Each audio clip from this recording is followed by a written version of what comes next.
Hello guys, good evening. Welcome to my session jobs Adda IQ. मेरी session का नाम है जॉब्स अड्डा आईक्यू। यूट्यूब के ऊपर जाएंगे और यूट्यूब पे आप सर्च करेंगे जॉब्स अड्डा आईक्यू, तो आपको जो है यही आइकन मिलेगा। और इस जो चैनल को आपको क्या करना है, इस चैनल को आपको सब्सक्राइब करना है और बेल आइकन पर क्लिक करना है ताकि जो भी नोटिफिकेशन है वो आपको मिलता रहे। इसके अलावा जो है आपको इस वीडियो को लाइक करना है, शेयर करना है और कमेंट करना है। ठीक है, कमेंट सेक्शन पर आपका जो भी डाउट्स है वो आप लिख सकते हो। जैसे मैंने अभी सुबह जो है मॉर्निंग में मैथ का सेशन किया है, तो उसके अंदर जो भी आपके क्वेश्चन के से रिलेटेड इंक्वायरी होती है उसको आप कमेंट सेक्शन में लिख सकते हो। ठीक है, कोई क्वेश्चन जो आपको समझ में नहीं आ रहा उससे रिलेटेड भी आप कुछ लिख सकते हो। अगर आपको कुछ सजेशन देना है, यानी इससे चैनल में कुछ इम्प्रूवमेंट करनी है, तो वो भी आप लिख सकते हो। ठीक है, इसके अलावा जैसे शेयर बटन है उसके ऊपर क्लिक करोगे तो आपके पास ऑप्शन आएंगे व्हाट्सएप वगैरह, तो उसके आप ऊपर आप शेयर करोगे और इस वीडियो को आपको लाइक करना है। ठीक है, जैसा कि आप जानते हैं माय नेम रजनी। ठीक है, और मैं करवाती हूँ आपको daily current affair. Today is 2 अप्रैल और आज हम 2 अप्रैल की जो भी मोस्ट इंपॉर्टेंट करंट अफेयर है वो करेंगे। इसके साथ साथ हम एक स्टैटिक जो है स्टेट करेंगे, उससे रिलेटेड स्टेट से रिलेटेड हम स्टैटिक जीके जितनी भी है वो करेंगे। उसमें क्या क्या होगा, इसकी कैपिटल, ठीक है, इसकी कैपिटल, इसकी लोकसभा सीट कितनी है, राज्यसभा कितनी है, इसने नेशनल पार्क कितने हैं, बॉर्डर स्टेट कितने हैं, ये सब सारी चीज़ें हम करेंगे। ठीक है, तो सेशन की शुरुआत करते हैं हम। सबसे पहले हम करेंगे कोट ऑफ द डे। आज का हमारा कोट क्या है, हम हमेशा एक मोटिवेशनल कोट के साथ शुरुआत करते हैं। आज का हमारा कोट है, हर एक सबक है जो खुद को सुधारने का मौका देती है। मीन्स जब भी आप किसी भी चीज़ के अंदर किसी भी एग्ज़ाम में फेल होते हो तो वो हमारे लिए एक सबक होती है। मीन्स हमारे कहाँ पर जैसे मार्क्स कम रहे हैं, क्या चीज़ रही है। जैसे कि बैंक के एग्ज़ाम होते हैं तो उसमें प्री के अंदर 3 होते हैं आपके, मैथ का, रीजनिंग और इंग्लिश। ठीक है, तो आपका रिजल्ट जब आता है तो आप उसमें देख सकते हो कि किस में आपके मार्क्स कम हैं। ठीक है, और जिस सब्जेक्ट में आपके मार्क्स कम है तो उसमें आपको क्या करना है, एक सुधारने का मौका लेना है, यानी उसमें आपको अच्छे से और अच्छे से तैयारी करनी है। ठीक है, कभी ऐसा हो मैथ में सारे टॉपिक आते हैं लेकिन फिर भी मार्क्स कम है, मीन्स आपके स्पीड का सवाल है, तो आपको स्पीड बढ़ानी है। ठीक है, तो इस तरीके से आपकी जो हार होती है उसको एक आपको सबक लेना है और आपको सुधारने की कोशिश करनी है। ठीक है, और इसी मोटिवेशनल कोट के साथ आज की हम जो करंट अफेयर शुरू करते हैं। Let's start today session. देखिए आज की पहली न्यूज़ क्या है, India has slipped 28 place to rank 140 among 156 country in the World Economic Forum's Global Gender Gap Report 2021, become the third worst performance in the South Asia। क्या है कि global gender gap report आई है। ठीक है, और ये किसने की है, जारी किसने किया, वर्ल्ड इकोनॉमिक फोरम ने। ठीक है, पहले इसको आराम से समझेंगे धीरे धीरे कि ये जो है ग्लोबल जेंडर गैप रिपोर्ट है। ठीक है, ये वर्ल्ड इकोनॉमिकल फोरम ने लॉन्च की है और इसमें क्या हुआ है, इसमें जो है इंडिया जो है 156 कंट्री टोटल थी, उसमें से 140 जो है स्थान है, पहले से 28 स्थान जो है ये नीचे खिसक गया है, पायदान से आ गया, तो 140वां स्थान है इसके अंदर। और ये इसके साथ साथ अब आपको क्या करना है, इसको इसमें क्या याद रखना है कि ग्लोबल जेंडर रिपोर्ट के अंदर, ग्लोबल जेंडर गैप रिपोर्ट के अंदर जो है इंडिया का कौन सा स्थान है, 140वां स्थान है। ठीक है, ओके, और आपको इसमें याद रखना है कि ये जो है third worst performance of south Asia, south Asia के अंदर ये सबसे घटिया प्रदर्शन करने वाला तीसरा देश ये बन चुका है। ठीक है, तो वर्ल्ड इकोनॉमिकल फोरम की ग्लोबल जेंडर रिपोर्ट 2021 में 156 देशों में से 140वें स्थान पर भारत 28 पायदान खिसक कर दक्षिणी एशिया में तीसरा सबसे बड़ा प्रदर्शन करने वाला देश बन चुका है। तो ये हमारे लिए एक बड़ी खबर है, ये न्यूज़ है। बाकी न्यूज़ क्या है इसके रिलेटेड देखिए, the country has ranked 112 among 150 country in the global gender gap index 2020। तो इसने बोला ना 28 स्थान नीचे खसक गया, यानी पिछली बार 2020 में 153 देश थे, इसमें से इंडिया की रैंक 112वीं थी। ठीक है, अब कितने हो गई है, 140, अब जो है 140 इसकी रैंक हो चुकी है। ठीक है, अमंग इंडियाज नाइबर्स और इंडिया के जो पड़ोसी है उसमें से Bangladesh rank 65, Nepal 106, Pakistan 153, Afghanistan 156, Bhutan 130, Sri Lanka 116। In south Asia only Pakistan and Afghanistan rank below India. South Asia में सिर्फ पाकिस्तान और अफगानिस्तान ही इंडिया से नीचे है, बाकी सारे ऊपर हैं। फॉर द 12th टाइम और 12वीं बार Iceland is the most gender equality country in the country. और टॉप पर कौन सा स्थान रहा है? आइसलैंड जो है टॉप के ऊपर रहा है, यानी इसके अंदर यहाँ पर कोई भेदभाव नहीं होता, ये लैंगिक समानता वाला देश है ये। The top 10 most gender equal economical country, इसमें कौन कौन से इंक्लूड है? एक तो आइसलैंड आ गया, उसके बाद Finland, Norway, New Zealand, Rwanda, Sweden, Ireland और स्विट्ज़रलैंड, ये सारे के सारे देश जो इसमें शामिल है। तो हिंदी में समझाने की ज़रूरत नहीं है ये वाला, ठीक है, क्योंकि मैंने आपको ऑलरेडी हिंदी में ये बता दिए। तो इसमें क्या क्या याद रखना है आपको कि एक तो 2021 में ग्लोबल जेंडर गैप रिपोर्ट के अंदर भारत का स्थान है 140वां, ठीक है, टॉप पर है ये आइसलैंड, ठीक है। और साउथ एशिया के अंदर सबसे तीसरा स्थान है इसका, वरिष्ठ पहला और दूसरा ये पाकिस्तान और अफगानिस्तान का, ठीक है। आगे देखिए अगला, रजनीकांत, ये थोड़ा गैप इसमें नहीं हुआ है, सारे इकट्ठा ही हो गया, ये थोड़ी सी गड़बड़ हो गई। Rajinikanth was bestowed with the government highest honours of Indian cinema the Dada Saheb Phalke award. तो आपको मैं वैसे ही समझाती हूँ, रजनीकांत को भारतीय सिनेमा के लिए सरकार के सर्वोच्च सम्मान दादा साहेब पुरस्कार से सम्मानित किया गया। यानी आपको ये याद रखना है, दादा साहेब फाल्के अवार्ड किसको दिया गया है? जो भारतीय सिनेमा के हैं एक्टर रजनीकांत, इनको जो है दादा साहेब फाल्के पुरस्कार दिया गया। ओके, अगला देखिए, the Dada Saheb Phalke award India's highest award in cinema. India की जो सिनेमा है इसमें सबसे बड़ा अवार्ड है। इट इज़ प्रेजेंटेड एनुअली, ये हर साल दिया जाता है at national film award ceremony में, by the director of film festival organise up the minister of information and broadcasting के द्वारा ये दिया जाता है। As of 2017 the award comprise of 7 Kamal golden lotus medal दिया जाता है, एक शॉल एंड एक कैश प्राइस ऑफ 1 लाख यानी US से 40,000 जो है इसको दिए जाते हैं। प्रेजेंटेड फर्स्ट, ये पहली बार कब दिया गया था ये दादा साहेब फाल्के? 1969 को।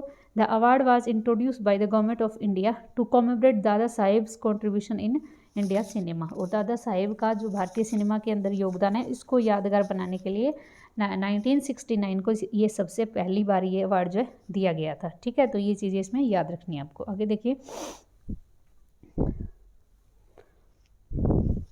The first recipient of the award was actor Devika Rani who was honored with 17 national film award. तो इस पुरस्कार की पहली जो प्राप्त करता है वो कौन सी थी? अभिनेत्री देविका रानी थी, जिन्हें 70वें राष्ट्रीय फिल्म पुरस्कार से सम्मानित किया गया था। और 2017 और 18 में किसको दिया गया? देखिए, 2017 में विनोद खन्ना को और 2018 में अमिताभ बच्चन को ये अवार्ड दिया गया था। अगला देखिए, मल्टीनेशनल मिलिट्री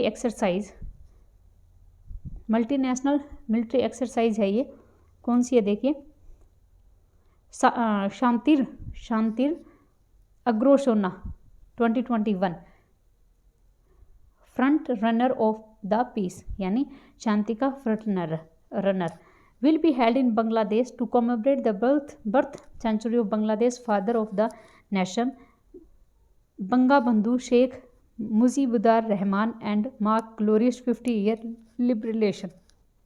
हिंदी में देखिए, बांग्लादेश ने वहाँ के राष्ट्रपिता, जैसे हमारे राष्ट्रपिता महात्मा गांधी है, उसी तरीके से बांग्लादेश के राष्ट्रपिता कौन है? बंगबंधु शेख मुजीबुर रहमान, ठीक है। इनके जो जन्म शताब्दी है उसके उपलक्ष्य पर बहुराष्ट्रीय सैन्य अभ्यास शातिर अग्रोसोना 2021 यानी शांति का फ्रंट रनर आयोजित किया जाएगा। और यह बांग्लादेश की आज़ादी के शानदार 50 वर्ष पूरा होने का प्रतीक होगा, ठीक है। तो ये आपको ध्यान रखना है कि बांग्लादेश के जो राष्ट्रपिता है बंगबंधु शेख मुजीबुर रहमान, तो इनके जन्म शताब्दी पर ये जो है अभ्यास किया जाएगा शातिर अग्रोसोना 2021। तो ये आपसे पूछा जा सकता है ये कौन सी कंट्री का? ये बांग्लादेश का है। अगला देखिए, the theme of the exercise of robust peace keeping operation. अभ्यास का विषय क्या रहेगा इसका? जो पीछे हमने दिया है, मजबूत peace keeping operation, robust peace keeping operation, military observation from USA, UK, Turkey Kingdom of Saudi Arabia, Kuwait, Singapore will also be in attendance throughout the exercise। तो पूरे अभ्यास के दौरान क्या है, अमेरिका, ब्रिटेन, तुर्की, साउथ अरब, कुवैत, सिंगापुर के सैन्य पर्यवेक्षण के उपलक्ष्य में रहेंगे। Indian army to participate in multinational exercise in Bangladesh, और भारतीय सेना भी इस जो ये बहुराष्ट्रीय अभ्यास है इसमें भाग लेगी। ठीक है, तो अगर इंडिया आर्मी इसमें पार्टिसिपेट करती है तो ये आपके लिए और भी इम्पोर्टेंट हो जाता है। ठीक है, अगला देखिए, Mukhmeet S Bhatia. Mukhmeet S Bhatia IAS took over the charge of Director General of Employees State Insurance Corporation यानी ESIC इसके under ministry of labour employment. तो मुखमीत एस भाटिया ने श्रम व रोजगार मंत्रालय के तहत कर्मचारी राज्य बीमा निगम जर्नल ऑफ एम्प्लॉयज़ यानी स्टेट ऑफ इंश्योरेंस कॉरपोरेशन के महानिदेशक का कार्यभार संभाला है। तो इसके जो आपका है ESIC, इसके जो है एम्प्लॉयमेंट स्टेट इंश्योरेंस और कॉरपोरेशन, इसके डायरेक्टर जनरल कौन बने हैं, मुखमीत एस भाटिया। मुखमीत एस भाटिया जो इसके डायरेक्टर जनरल बने हैं। अब ESIC इसके फॉर्मेशन कब हुआ था, ये 24 फरवरी 1952 को। हेडक्वार्टर का है इसका, हेडक्वार्टर जो है नई दिल्ली के अंदर है। ठीक है, आगे देखिए,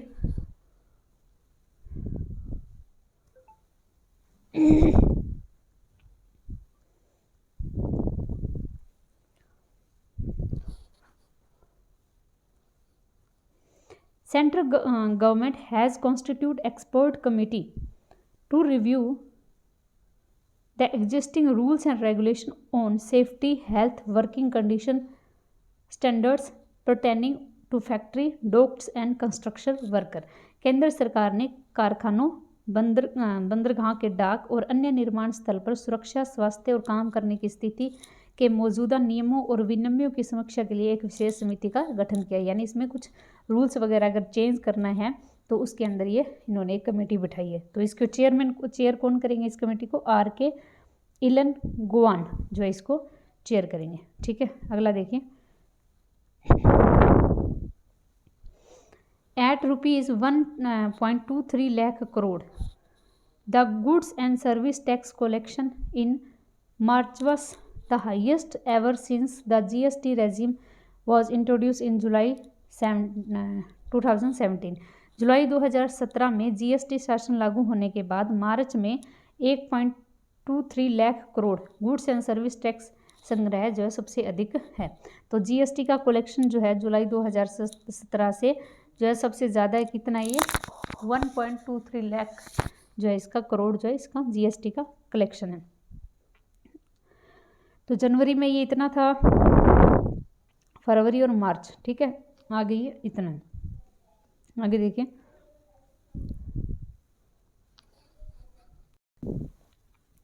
national payment corporation of India NPCI announce the formation of its wholly owned subsidies firm NPCI Bharat bill pay limited. तो national payment corporation of India ने अपनी पूर्ण स्वामित्व वाली सहायक company NPCI Bharat bill limited की स्थापना की घोषणा कर दी है। तो NPCI जो है अपनी एक जो है होली सब्सिडीज कंपनी खोलेगा जिसका नाम क्या होगा, भारत बिल पे, भारत बिल पे। ठीक है, आगे देखिए अगला, the new entity came into effect from April 2021। ये जो नई इकाई है ये कब से लागू होगी, अप्रैल 2021 से लागू होगी। The brand under the new entity, इसके अंदर कौन कौन से ब्रांड होंगे, Bharat bill pay offer various recurring payment service to customer, जो है अलग अलग जो ये सेवाएं प्रदान करेगा। ठीक, आगे देखिए, digital financial service platform Paytm announced that the it's wholly owned subsidiaries Paytm money has open technology development centre in Pune. तो डिजिटल वित्तीय सेवा प्लेटफॉर्म पेटीएम ने घोषणा की है कि वो अपनी पूर्ण स्वामित्व वाली सहायक कंपनी पेटीएम मनी ने पुणे के अंदर प्रौद्योगिक विकास केंद्र खोल दिया जाएगा। तो पेटीएम मनी जो है ये खोला जाएगा, उसकी जो सब्सिडीज़ कंपनी है पेटीएम मनी, और ये कहाँ पर खोला जाएगा, ये पुणे के अंदर खोला जाएगा। ठीक है, अगला देखिए, वर्ल्ड ऑटिज्म अवेयरनेस डे 2 अप्रैल को।